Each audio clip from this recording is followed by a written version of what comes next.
Hello, and welcome to a live special recording of Brussels Sprouts. I'm Andrea Kendall Taylor, and Jim is in the waiting room. We should have worked that part out, Jim. And we're so glad you can join us. Thank you very much to those of you that are joining us in real time, as well as those of you who are joining in to catch us later. This is a special edition of Brussels Sprouts in that we're recording live, or I should say we have a virtual audience listening in real time. And that means that Brussels Sprouts listeners and our live audience have the opportunity to play host, and you can pose your own questions to our guests and hear their questions included in our podcast recording. So all you avid Brussels Sprouts listeners out there, I hope you've brought your questions. If you do want to pose your question, and I hope that you do, you can do so at cnas.org/live by scrolling down to the chat box. And please do identify yourself when posing your question so we can recognize you on the podcast. And with that, we'll turn to today's episode, which is focused on Russia-China relations 1 year after Russia's invasion of Ukraine. Although Beijing has sought to politically distance itself from the Kremlin for fear of international blowback, especially from Europe, China has been a critical lifeline for Russia. Vocal U.S. warnings that China is contemplating providing lethal assistance to Russia have only added fodder to concerns about the consequences of their deepening partnership. And so to provide insight into the evolving Russia-China partnership, and in particular, the state of their bilateral defense cooperation and the challenges it presents to the U.S. and its allies, we've convened a leading group of experts on the subject for this next hour's discussion. So without further ado, I'll very quickly introduce our stellar panel. We're joined first by Bonnie Glaser. She is the managing director of the Indo-Pacific program at the German Marshall Fund of the United States. We're joined by Dmitry Gorenberg, who is senior research scientist in the Russia Studies program at CNA. By Richard Weiss, who is a senior fellow and the director of the Center for Political Military Analysis at the Hudson Institute. He also had a book out last year on this topic, Russia-China relations, titled The New Alignment. So if you haven't read it, check it out. And finally, Yusuke Anami, who is professor of modern Chinese political history and contemporary politics at Tohoku University. Awesome. Okay, this is quite a group. And Bonnie, I'm going to turn to you first just to set the stage and tell us how you would describe where we are in terms of Russia-China relations and the view from Beijing. I think we've heard many people speculating that China doesn't want to be on the losing side, that they don't want to back a loser in Russia, or that somehow Russia's dismal performance here has diminished its value as a partner for China. So let us know, how do you see things, and how does Beijing think about the value of Russia now as a partner? Well, thank you again, Andrea and Jim, for having me on Brussels Sprouts again.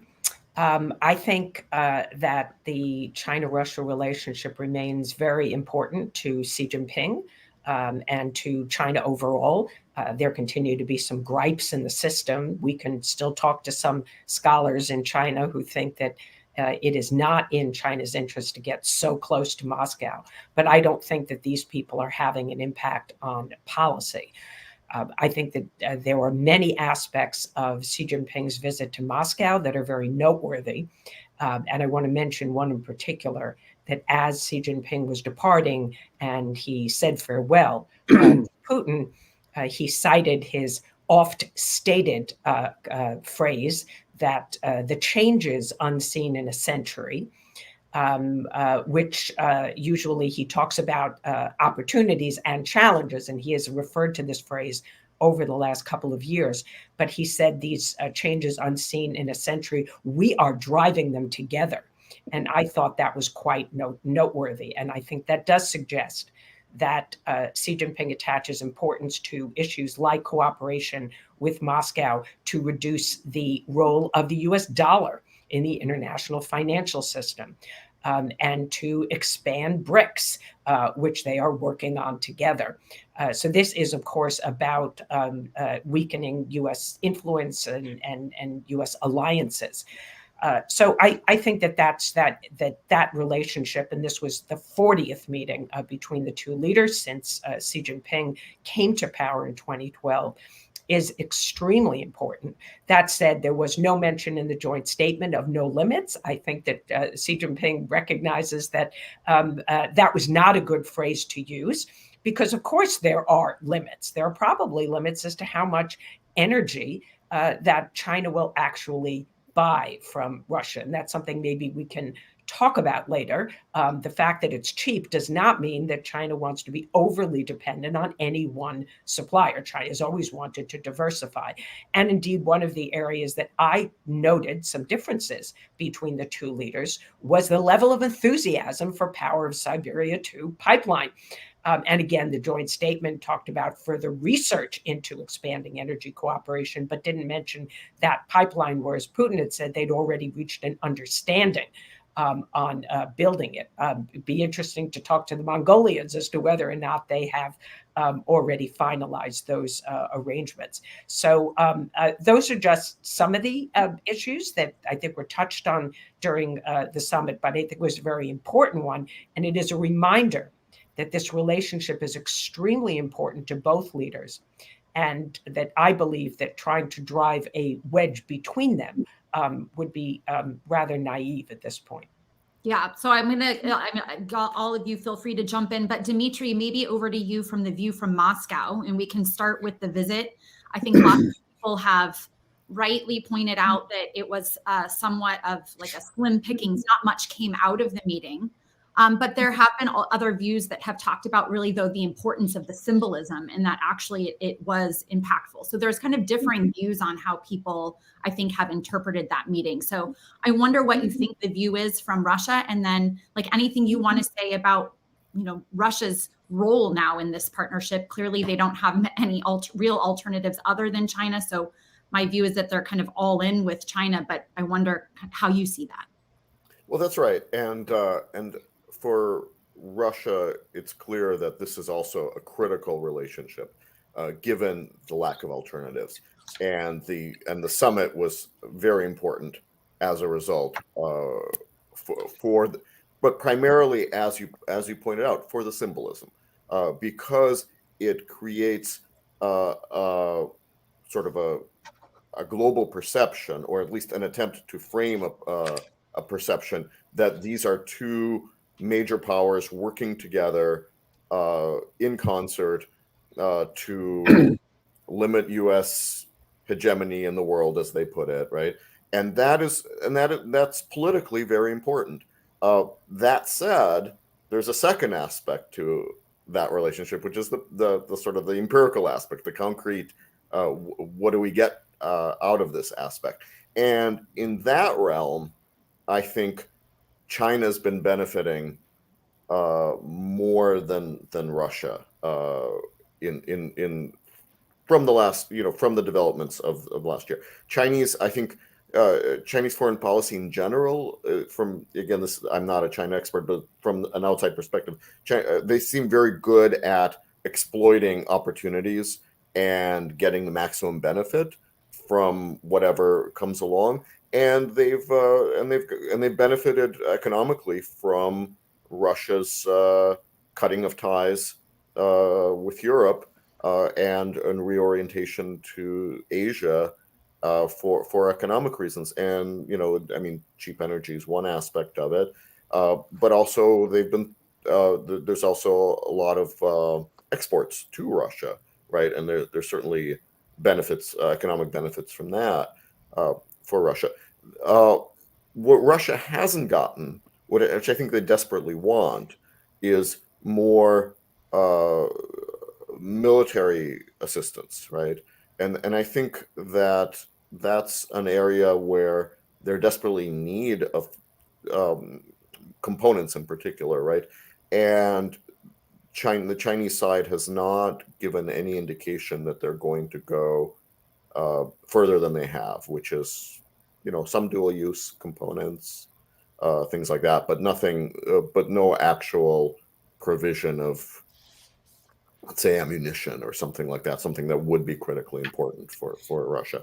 And I think that shows precisely as Bonnie said, that shows the limits, right? There is a limit here, and that limit is that China doesn't want to break the economic relations with the West, with Europe, with the United States even, but particularly with Europe, are too important for China, and I think that they're not willing to go that far in the ties with Russia. Yeah, so we're going to come back to that question of will they or won't they provide the military aid, because I want to get all of your views. But before we go to that really critical question, Yusuke, I want to turn to you and kind of get your view from Japan and how, what is the view from there about the relationship, why this is consequential, what we need to be paying attention to. Yes, thank you very much. This invasion, the Russian invasion of Ukraine, had a huge impact on the Japanese society. I mean, this is really transforming our views towards Russia fundamentally. Before the invasion, the Abe administration was very eager to develop their relationship with Russia, and there was a certain, social support to that. But after the invasion, that environment, that atmosphere has totally changed, and Japan is pretty much, I would say 99% of the society is supportive of Ukraine. So this is a very new thing that is happening. The whole nation is supporting one side in a conflict. So that will have considerable influence towards decision-making in the government level. And it will pretty much prevent the Japanese government from trying to enhance their cooperation with Russia. Regarding China, I think, economic-wise, China is such an important partner for Japan, but the consideration of too much dependence on China could really deteriorate our national security. That kind of sense is widening within the Japanese government. And that's why you saw the fundamental change within Japan's national security strategy last year, considering they depicted China as a strategic challenge. And that is a huge change in Japan's strategic thinking as well. So from the Japanese point of view, as it was depicted in the national security strategy, which was introduced last year, they're basically saying Russia and China do not share universal values, and they're on the opposite side of the democratic camp.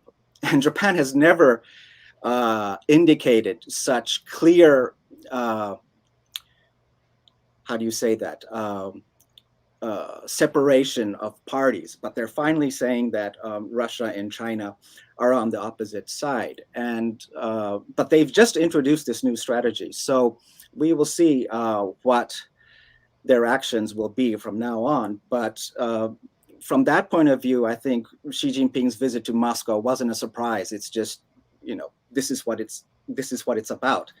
And I think the Japanese society will have to face the reality that we need to cope with this new strategic environment.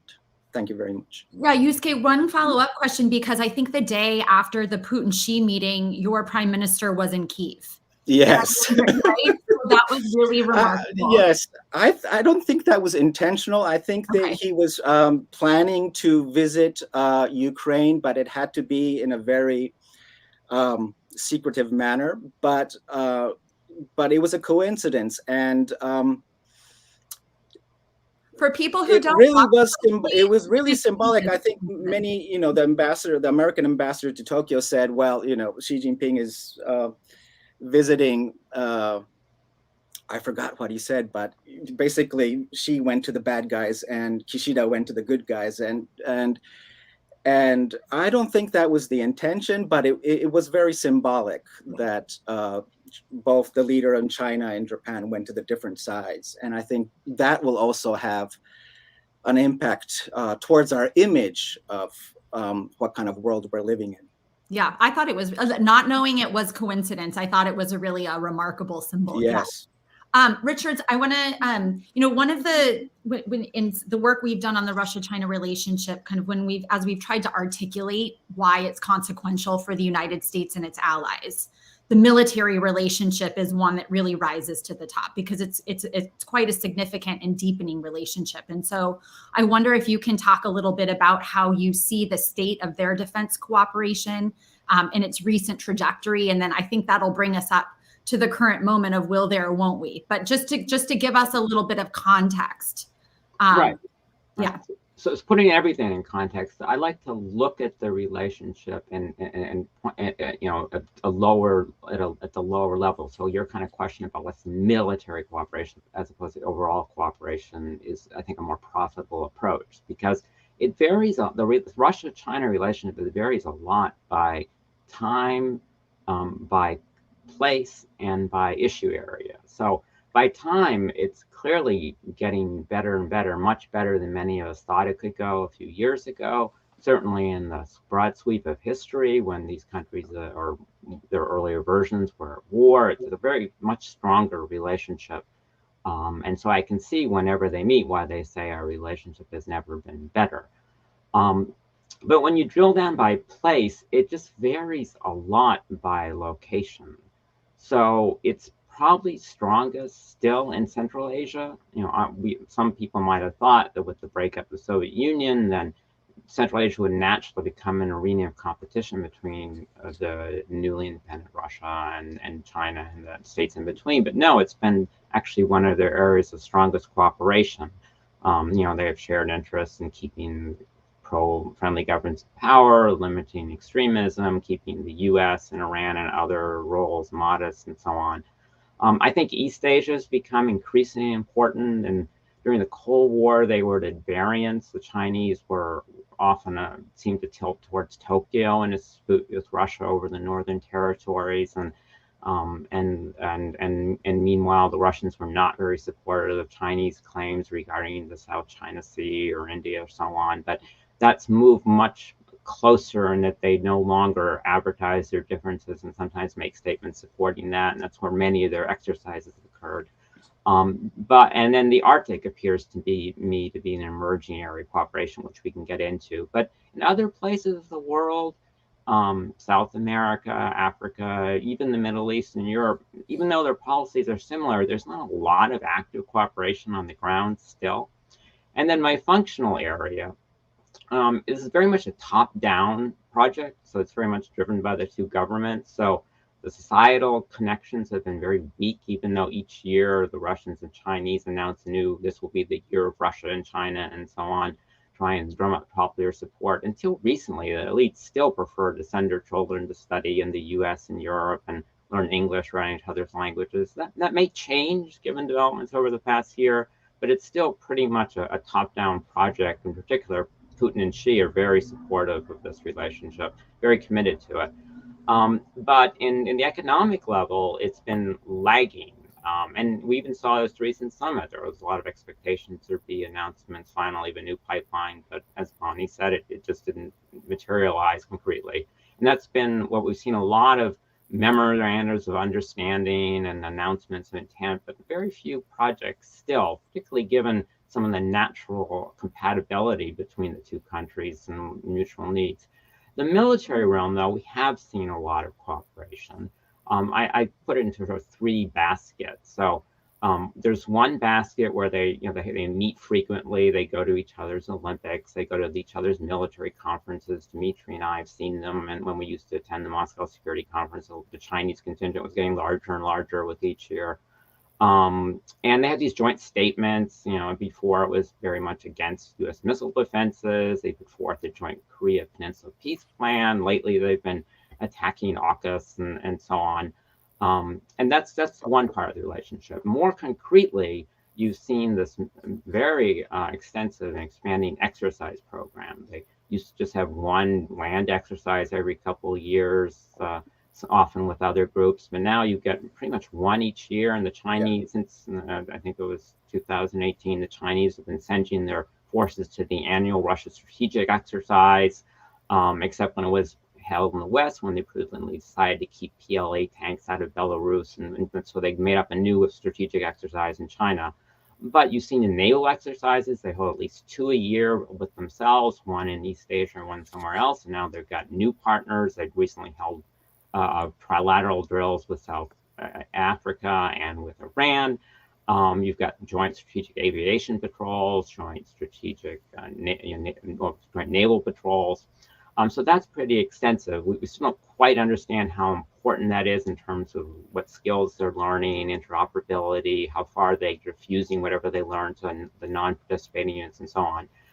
But then, and this brings us back to the question you raised, the third tier is the defense industrial cooperation, the military technical cooperation, as the Russians call it, in which at the end of the Cold War, it was very convenient. Russia had all these surplus Soviet weapons, didn't know what to do with, and couldn't afford to keep. And at the same time, because of Tiananmen Square, China was now not able to easily get Western weapons. So China naturally just bought a lot of the surplus weapons the Soviets left Russia. But as China's defense industry has improved, they can make their own Soviet-type weapons. So this is constantly, every few years, Russia has to ratchet up to kind of aid the level of sophisticated weapons they're giving. So the Russian patterns traditionally to hesitate, worry about intellectual property theft, worry about the implications, but eventually give in and sell the weapons. We've seen S-400 sales, Su-35 sales most recently, and there are others probably in the pipeline. And now we're looking at how that might evolve. What they want to do is do joint research, development, production, and sale of systems, and that's been a lot of plans announced for joint helicopters and aircraft.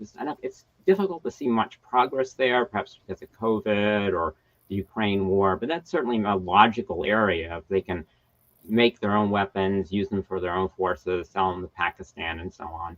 But then the question we're wondering about is the reverse flow. How many weapons Russia can get from China? How much will China sell given the current conditions?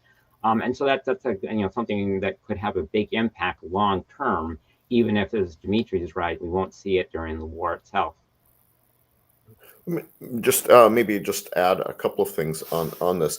So at CNA, we just completed a report on Russian-Chinese military cooperation that isn't publicly available yet, but should be relatively soon.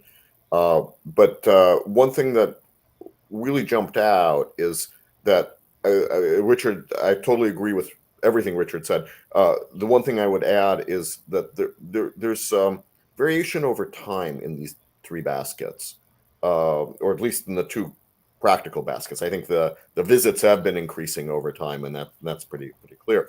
But what we saw is a very rapid growth particularly in exercises from about 2012 to 2019. And then it's been kind of stagnant. And you could say maybe that's because of COVID, and then the war. But nonetheless, what we've seen is there was a peak in 2019 of 7 joint exercises in that year, and since then it's been lower than that. It's been around, in 2020 there were just 2, and then 4 and 5 subsequent years. So it's been lower, and there hasn't been any expansion in terms of region, as Richard pointed out, and or other kinds of expansion. So it's kind of plateaued over the last 3 years, and we'll see what happens, down the road. It could be an exception. It could be just because of these events of recent years, or it could be that it's kind of reached a steady state and there isn't going to be more progress. And you see kind of the same thing with the arms sales.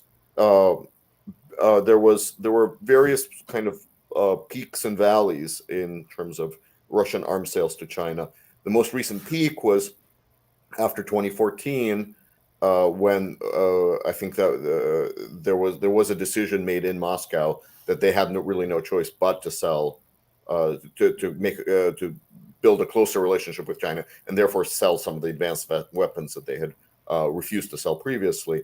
But nothing much has come since then, and China is increasingly able to produce just about everything on its own, so it doesn't need Russian weapons the way it used to. And so joint production is kind of the likely path for the future. But as Richard said, we're just not seeing a lot of concrete results from that at this point. There's talk and there's various plans. It's a bit of a it's not.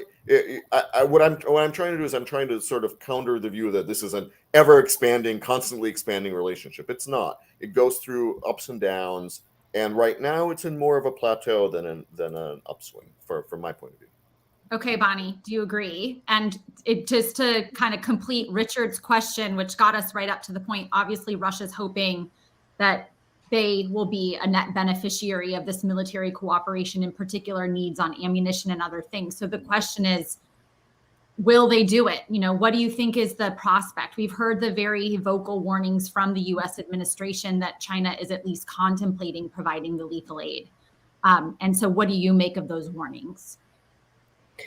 Well, I am not, of course, a close observer of the military relationship as Dmitry and Richard are, but I will say that I think that COVID had an enormous impact on PLA training schedules, for example, and of course, military diplomacy. So I would put a placeholder there before you draw conclusions about the significance of what transpired in the last few years in terms of exercises. So we'll have to see what 2023 and 2024 look like. We do know that I think it was about 5 years ago that the Russians and Chinese had agreed to cooperate in early warning radar. So at some point, I think perhaps we will see something there. And I wouldn't rule out that even when Xi Jinping was in Moscow, that there was discussion about future forms of military cooperation that we just don't know about yet, whether that is joint production or military sales or other things. As far as the provision of lethal aid, my view is that it is true that China does not want to see Russia be utterly defeated in this war. I think that although there are some benefits from having Russia as a junior partner, as many people say, I don't think that a severely weakened Russia is what Xi Jinping wants to see. In fact, a stronger Russia is really more in China's interests if Russia is going to be a partner in trying to revise the international order and weaken U.S. influence, as I said earlier. So although people talk about all of these ways that China could use leverage that it is building now, that it could cash in later on, I don't see any evidence of that yet. So keep watching. There is some evidence in the joint statement of possibly increased cooperation in media, which I would call, disinformation operations. Maybe we'll see more there, and that would benefit China potentially. It would also benefit Russia, but there may be some Chinese, greater Chinese interest in the Arctic. And using its leverage that it has over Russia in that area. But I don't think that the Chinese will provide lethal aid. I think that the reasons why they haven't done so still are still valid. That the Chinese do not want to completely lose Europe. They see Europe as, of course, a potential a pole in a multipolar world. They continue to play up the concept of strategic autonomy. And of course, French President Macron will be going to Beijing soon. So we will hear more about that from the Chinese.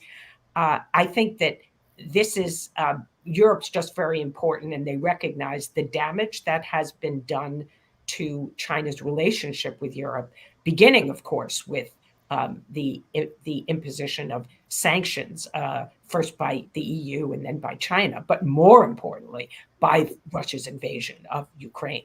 This has just been a huge wake-up call for Europe.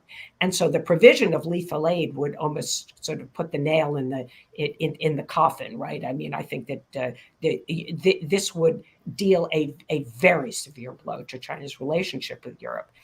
And Secondly is, of course, the sanctions on Chinese companies. And I think that from what I've heard from the Chinese, that this is something they hope to avoid. So there's many ways that they can provide support to Russia, short of taking measures that would trigger sanctions. So there's aid or Chinese weapons of sorts, components, outdated grenades that we've seen pictures of on Twitter that are making their way through third countries, and the Chinese government probably has no role in that. So we should be careful of what conclusions we draw. But what we're really concerned about is large quantities of munitions. These are made by Chinese private companies. They come from state-owned companies. The Chinese government knows what's going on with state-owned companies. And I think that that is a line that China will not be willing to cross. Yeah, Jim, you're being quiet. I think you're having too much fun in Paris now and you're tired, but you can jump in a second. But Bonnie, one follow-up question, and then Yusuke, I'm really curious on your take on this lethal aid question. But Bonnie, would Beijing see it as desirable to help Russia draw out the war? Like, how much is it in China's interest to facilitate Russia's ability to fight a protracted war, to see this carry on, to provide the munitions and other things that Russia might need to draw this out over the long term? Is that desirable from Beijing's perspective? I don't think so. I think that the Chinese growing attention to this issue, as we saw in the 12-point position paper that they released, to me really suggests that they are seeing some negative impacts of the war on Chinese interests. And for example, countries in the global South are very unhappy about the shortage of food because of the war in Ukraine. And so they're blaming the Chinese for their challenges in dealing with food insecurity. As a result, the Chinese are saying this is the fault of the US and NATO. Really, it's not China's fault. But why are they doing that? Because they don't want to share that blame. They want to make sure they put that burden on other countries. So I think that there are negative impacts of the war. And likely Europe will keep calling for Xi Jinping to talk to Zelensky, to maybe play a role in even mediating. This is something we not only hear from some European leaders like Macron, but we've also heard from Brazilian President Lula, who was supposed to visit Beijing, I think, this week and postponed his visit. So I don't think that the Chinese want to hear this growing cry for China to play a substantial role in trying to end the war. So I think ultimately they don't want to see a complete Russian defeat, and they don't want the war to drag on forever. That's my view. I think that they would like to see a negotiated solution that protects Russia's sort of vital interests. Yeah. Yusuke, what do you think about the lethal aid question? Do you think Yes, China— well, I basically agree with Bonnie's assessment. However, I'm not quite sure how the communist leaders in China are evaluating EU's position. I mean, yes, EU is taking a tougher stance, tougher posture towards China compared to before the Russian invasion in Ukraine started. However, I mean, it was very symbolic. Was it last November, last October? No, last November, Chancellor Scholz of Germany visited Beijing and pretty much celebrated Xi Jinping's third term as General Secretary of the Chinese Communist Party. And it kind of, that draw wide criticism within EU. However, it really showed, it really was symbolic, showing the situation, what was going on in EU. So given the situation that they can't maintain their normal economic relations with Russia, they can't afford of giving up their economic relations with China. So Germany is the heart of European economy, and the Chancellor of Germany goes to Beijing under that kind of situation, which kind of gives support to the communist regime. So that might have gave confidence to Xi Jinping that Europe might not be able to be that tough on them. So I'm not quite sure. I'm not. It's not quite clear, but I think that gesture of the German Chancellor visiting Beijing at that timing may have given a wrong message to Xi Jinping. And about military aid, I think how would I say it? It's a difficult question, because what happens if China decides to export massive amount of commercial drones to Russia and saying this is commercial use, but they might go ahead and use it in combat? And we will criticize them by saying, we didn't have any intention that the Russians would use this in combat, but they can do that. And there are many ways. I mean, we were opposing sanctions in North Korea. Look what China is doing. They're maintaining trade and communication behind the scenes. So China has its way of doing its own business. So it's hard to say, and I'm not quite sure whether Europe will be the key from preventing them from actually supporting Russia. Yeah, Yusuke, one follow-up question, and then we'd like to welcome Jim Townsend to the podcast. Thank you. Yusuke, how was China's peace plan received in Japan? What was the reaction when they came out with this peace plan? I guess it wasn't that positive. I think, although, as Bonnie mentioned, they do not want Russia to fail, and they do not want a weak Russia.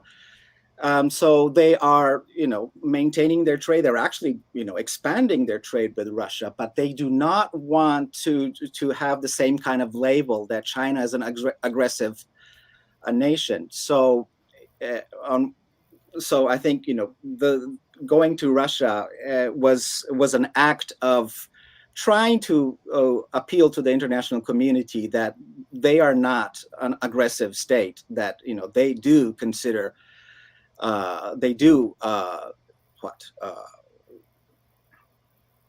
Be the responsible global actor. Yes, exactly. Thank you very much. So I think that was the kind of gesture they were trying to show by, by sending Xi Jinping, or Xi Jinping visiting Moscow. Thank you very much.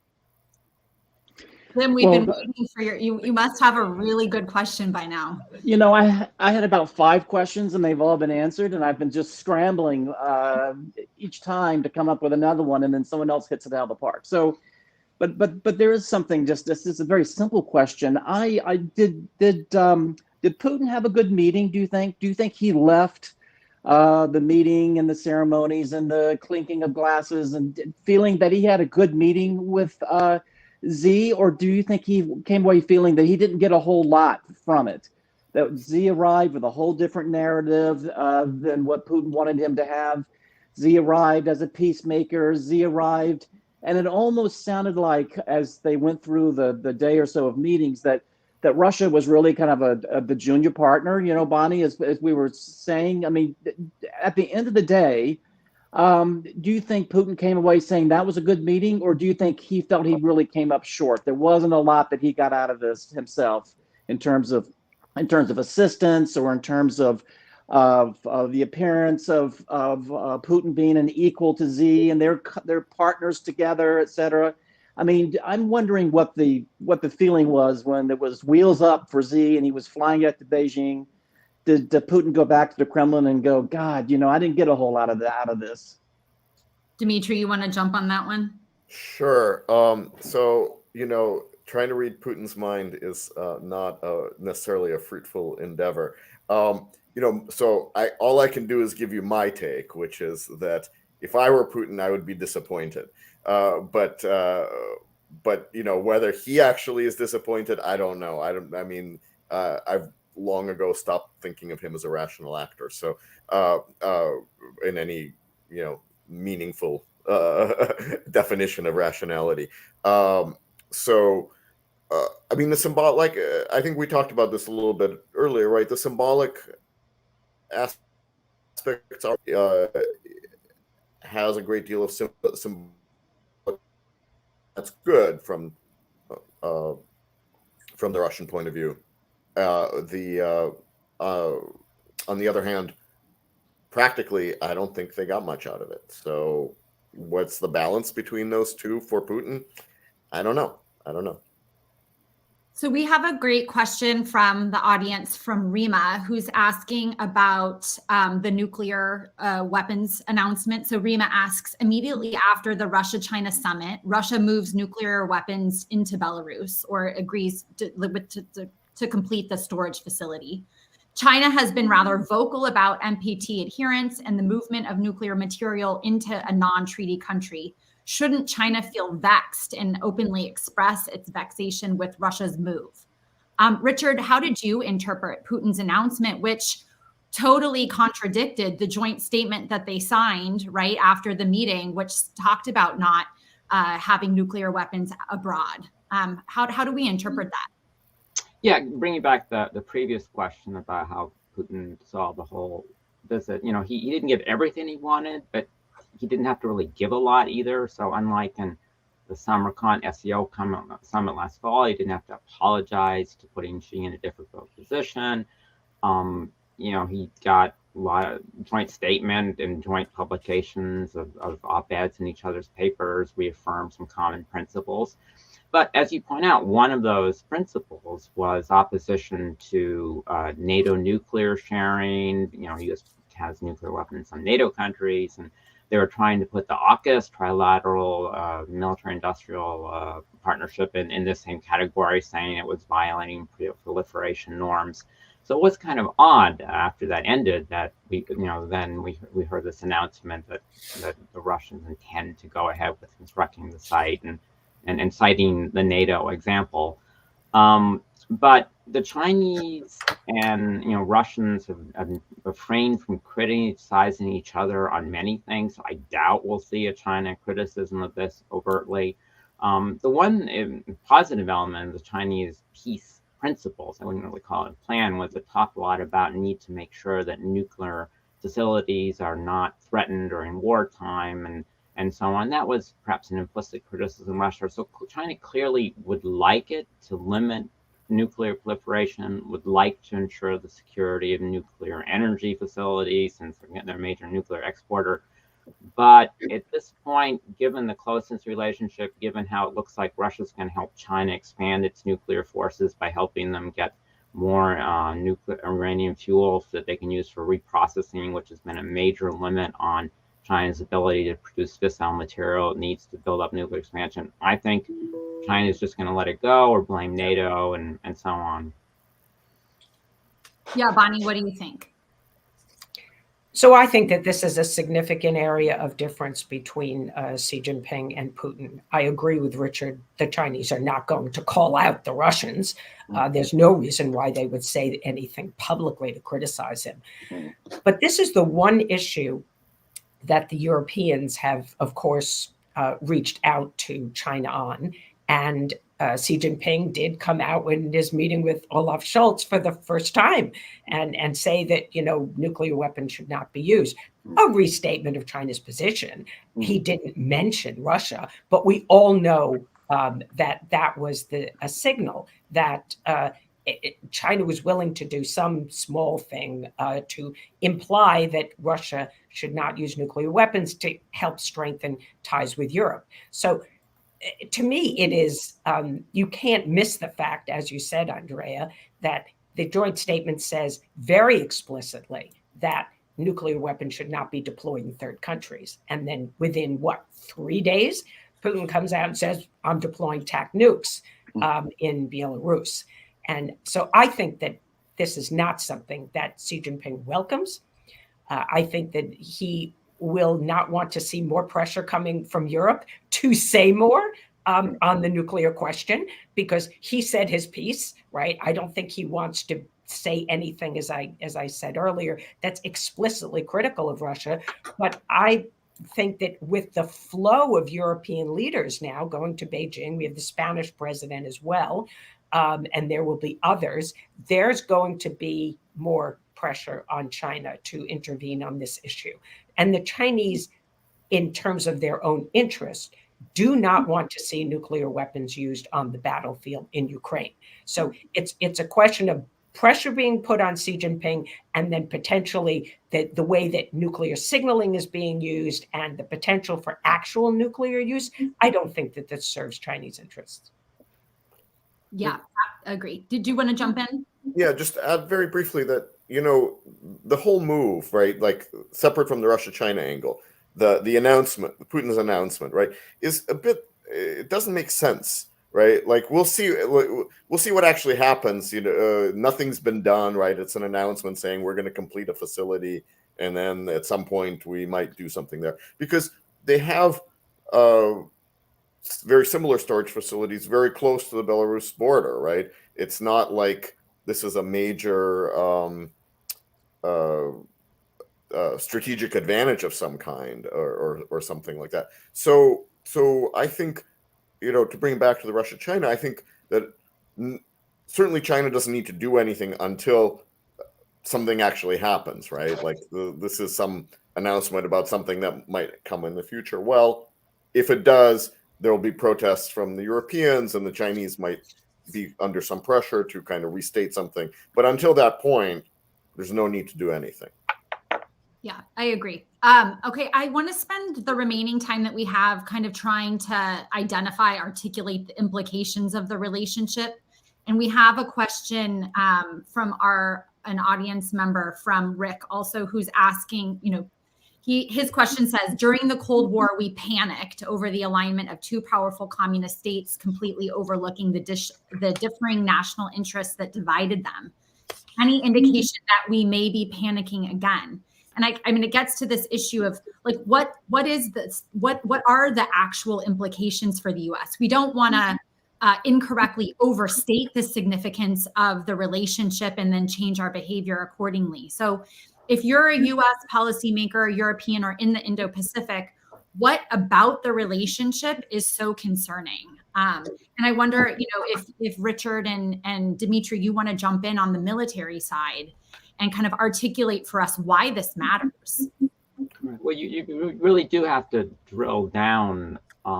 So it matters in some places, in some areas. And the question is right. There's some people who say this is a new, alignment of authoritarian powers trying to challenge democracies, replace them. And there are others who dismiss this relationship, marriage to convenience, a lot of rhetoric, not much substance. But I mean, neither of those are correct for everything. And so I think it's important to drill down. And so economics, we had a question about de-dollarization, and we saw some movement towards this at the summit. And interestingly, Putin has given up on trying to make the ruble a major, substitute currency for the dollar and the euro and so on. And he said Russia's now going to try and promote the yuan as it's for trade and with developing countries. And so that's certainly a challenge to a core pillar of U.S. strength and the strength of the dollar.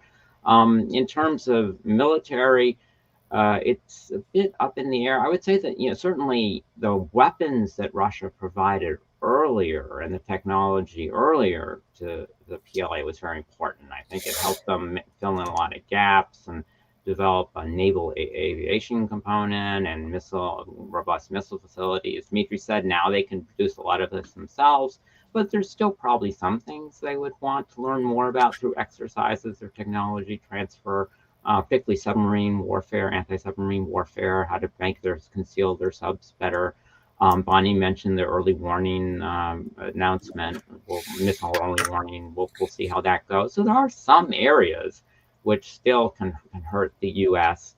And then, more generally, as we're seeing now, whenever we're in a confrontation with one, as in Russia over Ukraine, we have to worry about what the other could do to, interfere, or how we can get their support. So it gives them leverage. So it certainly complicates diplomacy, complicates military planning.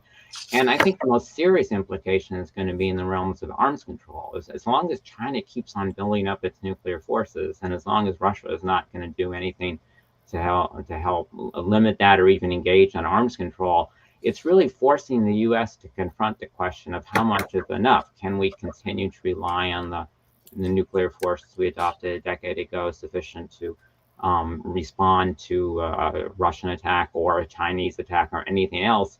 If China keeps on building up, it gets much more complicated. You have to worry about if you get into a confrontation with one, what happens, what the other does after the initial exchange, and so on. So certainly in some areas, it's becoming a big problem.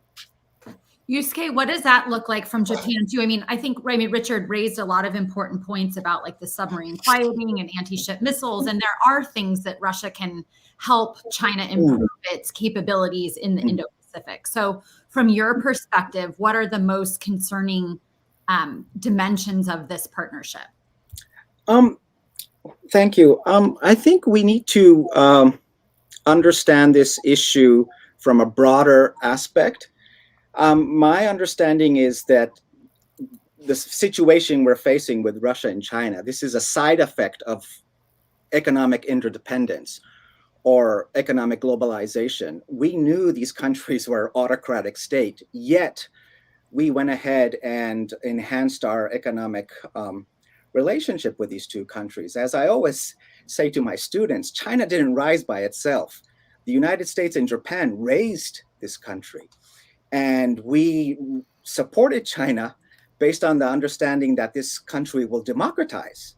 But now we know it's not going to democratize. So this is a situation, this is an outcome of both of our countries' China policy. And now this country is trying to find buddies or allies to support their autocratic system. So trying to meet this challenge by military means, I think there's a limit to that. We really have to think about our economic ties with these countries.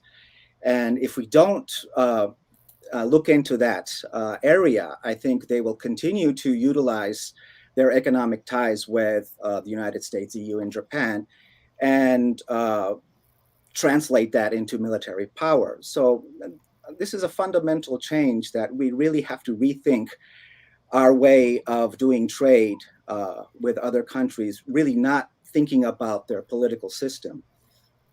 Yeah, Dimitri, like two questions for you, because one scenario in which Russian support for China becomes problematic is if there is a conflict between the U.S. and China in the Indo-Pacific. And I think I understand that Russia probably wouldn't consider, or China would not want Russia to be involved in that in the immediate stages. But if it were a protracted conflict, are there things that Russia could do to help China in that scenario? Sure. So one thing I think that we should make clear is that the level of interoperability between the Russian and Chinese militaries is not very high. It's improving, but it's still, it depends, if you're thinking about basis of comparison by, compared to, let's say, the U.S. and NATO allies, it's just in a completely different league. So that's that kind of limits a little bit how much they can do together. But on the other hand, what they could do, and it depends a lot on what the, where the Russia-NATO conflict is, right, at that point. But there is a possibility of where the U.S. has to, can't focus, basically, right? It can't just focus on China because Russia is still a threat. Russia could be, potentially making moves, whether it's in Ukraine or somewhere else, where U.S. essentially, the nightmare for the U.S. is having to fight on two fronts, and that doesn't mean active fighting. That could just mean that a set of the forces has to be held in reserve because of the possibility that there might be some kind of conflict or some kind of Russian opportunistic move somewhere else, right?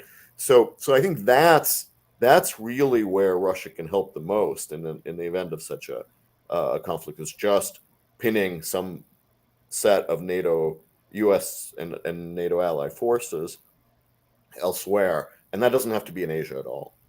Yeah, but I guess you could also imagine, I mean, especially like you said, it matters where Russia is in with the war it's fighting in Ukraine. But if it were after that, I mean, Russia's now mobilized its defense industry. And so you wonder if whether or not through the provision of weapons to China or other things, it could enable China to fight a longer war at some point.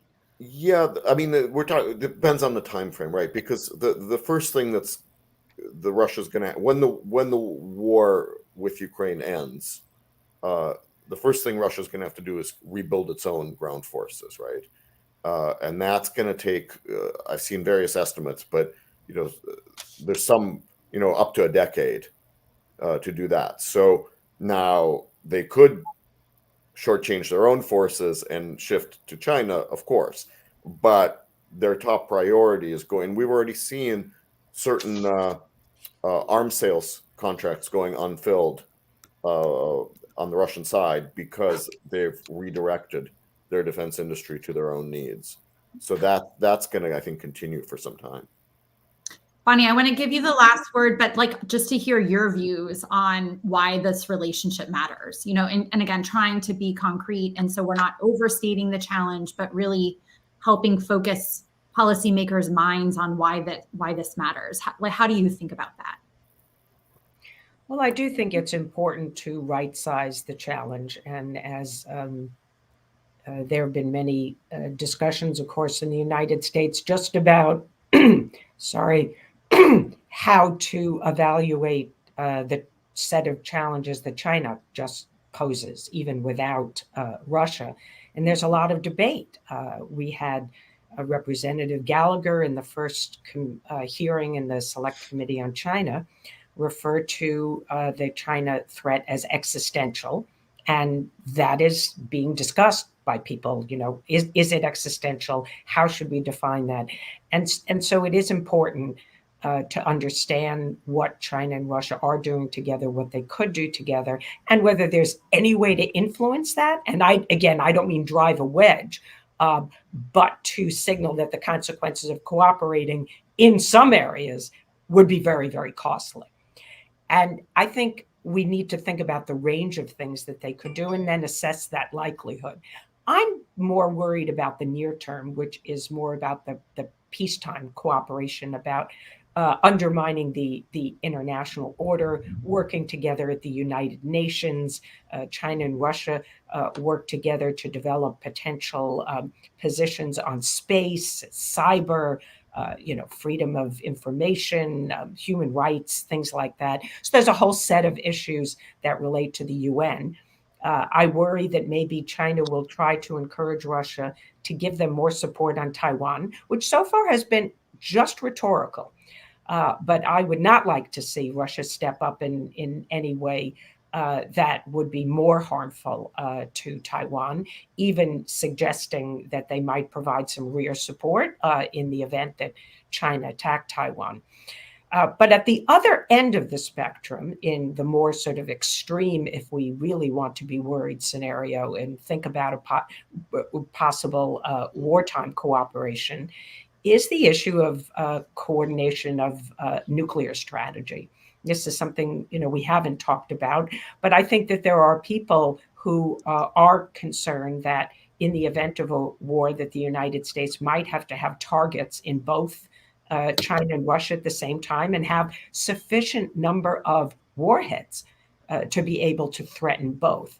And this is one of the reasons I think the Trump administration had reached out to both Russia and China, asking for trilateral discussions on arms control and arms reductions, that nuclear arms reductions, of course. Now, that's not going to happen for a variety of reasons. But I think it signals that people are worried about that challenge going forward. So we shouldn't overstate in the threat and prepare for every possible outcome. But I do think we should assess the likelihood using evidence that we have in our intelligence community and try to develop as much confidence level as possible in our assessments as to where China and Russia might work together, where it would be very consequential, and if so, how we might signal that moving into that area might have enormous consequences for Chinese interests so that we can deter them from doing so.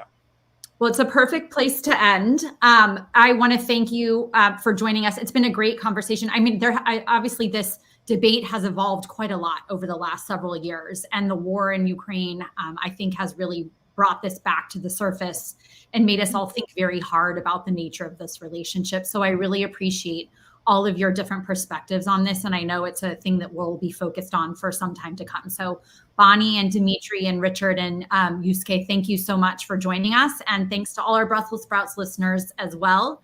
And if you want to hear this conversation again, you can find it wherever you get your podcasts. So thanks so much, everyone.